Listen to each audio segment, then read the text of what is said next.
Good evening, guys and girls. Tonight we're on our way to Alport Heights. It's one of the highest points in Derbyshire, within 100 kilometres I think, just off Belpham and between Carsington Water, I think, don't quote me on that one. So I'm currently in the back road to Belpham and I'm probably going to get lost, but it's a beautiful Sunday evening and the sun is shining, so I can't really complain. Got plenty of petrol, so we can just scroll around in circles. So hopefully it'll be a nice little journey down there. Now, what I wanted to talk to you about today was something that happened last week, which is going to be part of my Derby Motorcycle Encounters video 3.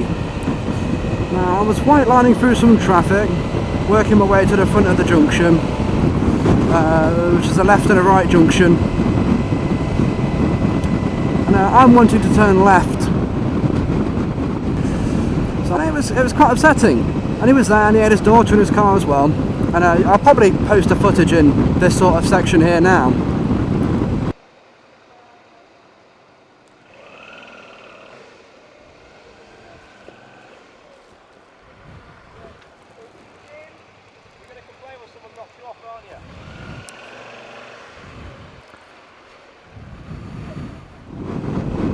Because he refused to let me in, I decided to force my way in. And by force my way in, I mean just keep edging across until I got in front of him, and then I continued to make my manoeuvre. Now, he wasn't very happy about this, and he decided to tailgate me. And so he's tailgating me down the main road. And of course, I just continued doing the speed limit. And then I pulled up to a set of lights. And these lights, you know, I stopped. There was a bus in front of me, so I stopped, and I turned around and just, you know, give a gentle tap on my camera to let him know that, you know, thanks for doing what you did, but you're on camera and I think you're a bit silly for it. Trying to keep this PC. And so he then pipped me, and then pipped me again, and again. Then when the lights changed, he then continued to pip and continued to tailgate me. So I continued to ride as I normally would and doing the speed limit. And I then started to head towards home. And I live in Oakwood, so there's a junction there. And I turned right into this junction. As I turned right, he was in the oncoming lane, turning right as well, and almost slammed into the side of me. Now this I saw as like an active aggression against me. You know, he tried to cut me up on purpose through a junction by coming up the wrong side. Now, this didn't sit very well with me because I had my partner on the back. And, you know, people make mistakes and people don't see things, which is fair enough, and I'm always quite happy to forgive that. But when people do things on purpose and then make what I think is a threat towards me, and then to actually physically, purposely cut me up, it was heart-wrenching, actually. I think that's the only way I can say. It kind of destroyed me a little bit. It really made my heart in my chest sort of thing. I was not happy about it at all. So I then pulled straight into the bus lane. There's a bus stop just to the left of this junction. So I pulled into there. Just so I could let him get in front of me. Because I'd much rather this chap be, you know, in front of me, out of my way, than behind me. Wow. Beautiful views. And yeah, so I let him get in front of me, and I just sat there and thought, I feel like crap. You've really made me feel terrible. You know, my heart is in my stomach. I'm all, you know, shaken up, and that's a sheep. I'm all sorry about that. I'm all shaken up. So I pull off and I follow him. And I thought, you know what, if you're going to make me feel like, you know, horrible, make me fear for my life, I want you to feel just a little bit of that. So I continued to follow this chap.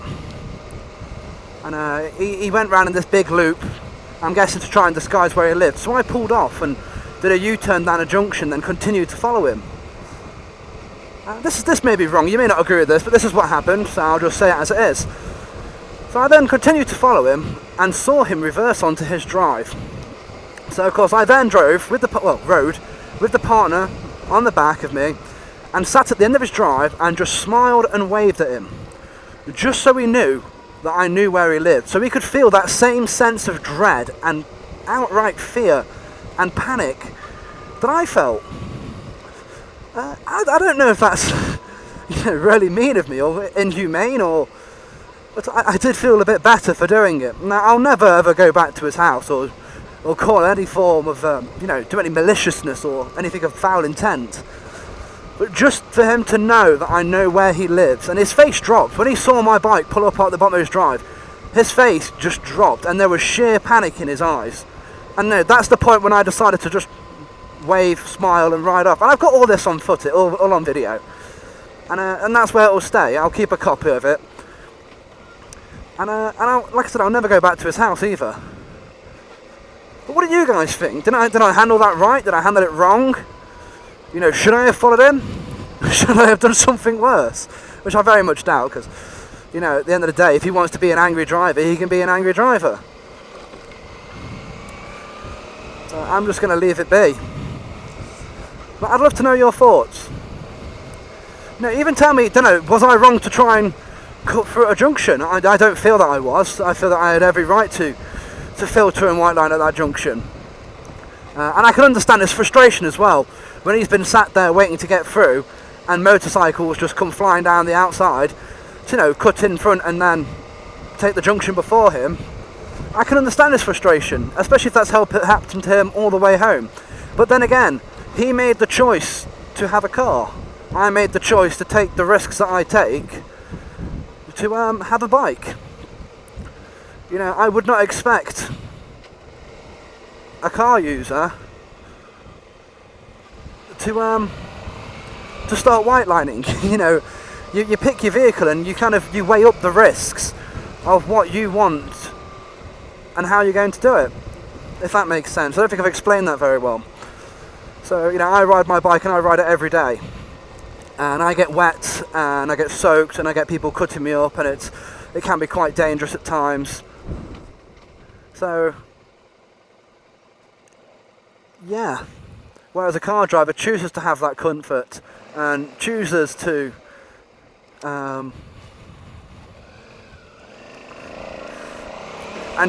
be sat in a nice air-conditioned or heated car.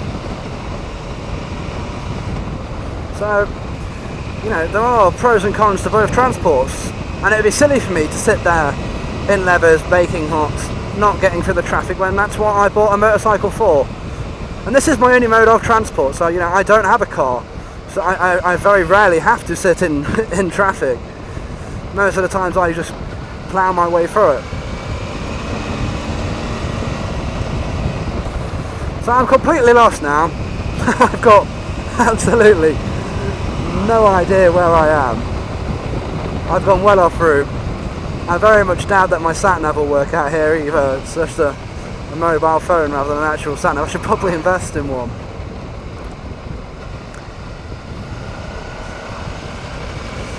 Either that or pull over and ask for directions. But I can't do that, I'm a real man.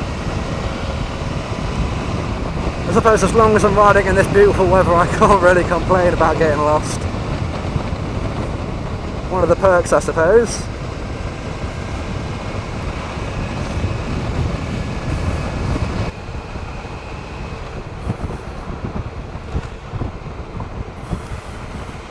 I'm probably going to call it quits for tonight and stop trying to look.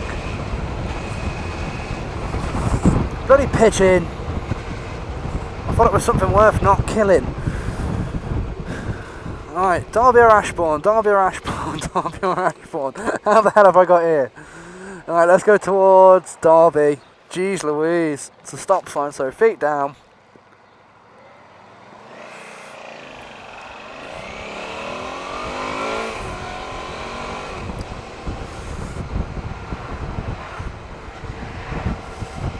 If I'm back here.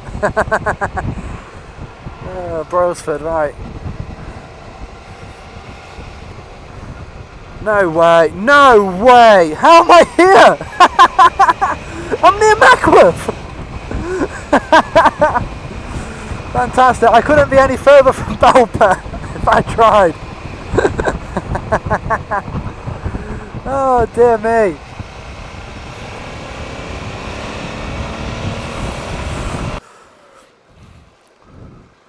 So, I've just filmed my intro, so that'll be up and live soon. And I hope you've enjoyed the ride round and the rant. Please do leave your comments on the other driver. That would be fantastic. Just what you would do in that situation. What can I have done better in that situation? I'll also throw up some pictures for you all to have a look at that I took on my little adventure today. A couple of stills. And yeah, so thank you for watching. So, have a nice evening everyone. Black Mamba, signing off. Cheers guys, see you next time.